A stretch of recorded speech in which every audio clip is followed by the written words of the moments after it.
Okay, this is a quick intro into what we're going to be doing in the next few lessons. We're going to be entering into quadratic world. And so basically in algebra, we mainly spend our time in linear world, right? Where all our graphs are straight lines and all our equations look like this with x and y with no exponents. But now we're going to be looking into quadratic world where all the graphs will look like U's, either a right side up U or upside down U. And all of the equations will have the exponent of 2, like y equals 3x. Now when we say x to the second power, we usually say x squared. So y equals 3x squared plus 6. And so just like with linears, we had techniques to solve linear equations. Like in this one, there's a lot going on, right? Distributive property, combining like terms, bringing things over left and right, et cetera, et cetera.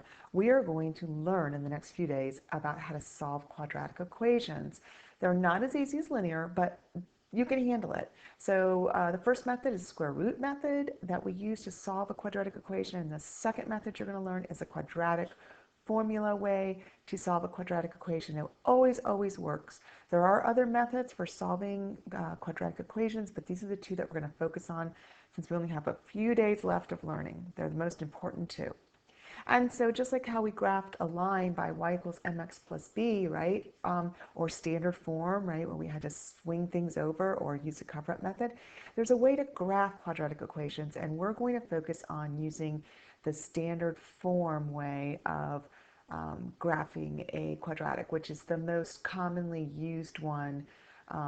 It's usually the first one taught, and so we're going to focus on that. So that's what we're doing in the next few days, just diving right into quadratics and learning the most important things about them in these last few days. All right, thanks for joining me. We'll have fun.